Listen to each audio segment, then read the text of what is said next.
मेरे प्यारे बच्चे, जिसने तुम्हें इतना सताया और परेशान किया है, वो यह नहीं जानता कि तुम मेरी भक्ति करते हो और मैं अपने भक्तों के साथ हुए अन्याय के लिए कभी किसी को माफ़ नहीं करता। उसे भी उसके गलत व्यवहार के लिए दंड मिलना आवश्यक था। तुम्हारे साथ उसने बहुत गलत किया है।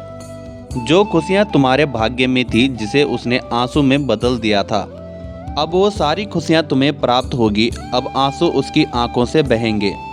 जिस दुख भरे जीवन का सपना उसने तुम्हारे लिए देखा था, उससे 10 गुना बुरा और कठिन जीवन अब उसे जीना पड़ेगा।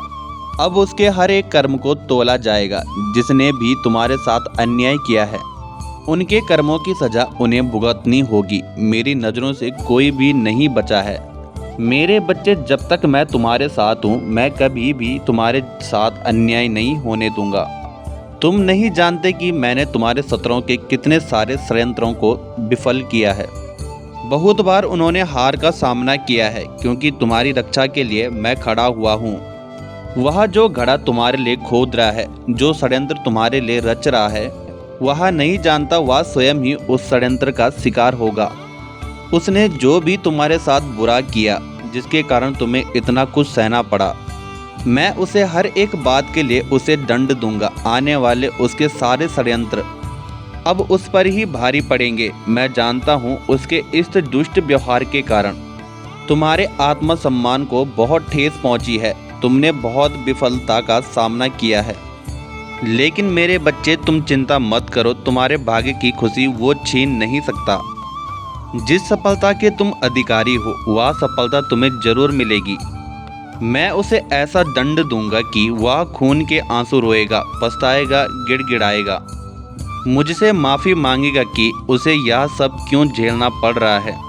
वो अपने आप को बहुत शक्तिशाली समझता है, सोचता है कि उसे उसके कर्मों का दंड नहीं मिलेगा। वह नहीं जानता कि उसने किसको सताया है।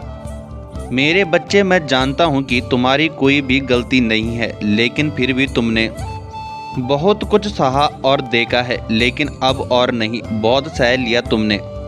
अब तुम्हें खुद को मजबूत बनाना होगा। तुम्हें अपने लिए लड़ना और बोलना होगा। मेरे बच्चे, जो इंसान जितना ज़्यादा दबता है, यह संसार उसे उतना ही दबाता है। यह कोई भी किसी को आगे बढ़ता हुआ नहीं देखना चाहता। हर व्यक्ति दूसरे की खुशियों से जलता है, दूसरे को परेशान और रोता हुआ देखना चाहता है।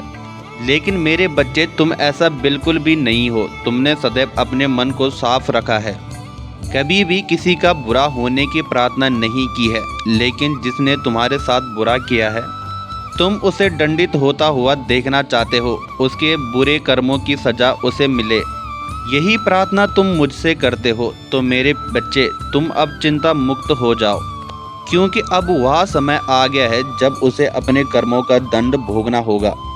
उसे ऐसा दंड मिलेगा कि वह तड़पेगा। केवल उसका मन ही नहीं, उसकी आत्मा बेचैन हो जाएगी। सब कुछ होगा उसके पास, लेकिन सुकून नहीं होगा, खुशी नहीं होगी, मन की शांति नहीं होगी। खुद को इतना अकेला महसूस करेगा कि उसे यह जीवन ही बोझ लगने लगेगा। मेरे बच्चे, हर व्यक्ति को अपने कर्म का फल भोगना ही पड़ता है। तुमने सदैव अच्छे कर्म करने का प्रयास किया है, इसलिए तुम्हारे साथ भी अच्छा होगा। जो दुख और कष्ट तुमने सहे हैं, वह व्यर्थ नहीं जाएगा। तुम्हें तुम्हारे हिस्से की खुशी अवश्य प्राप्त होगी।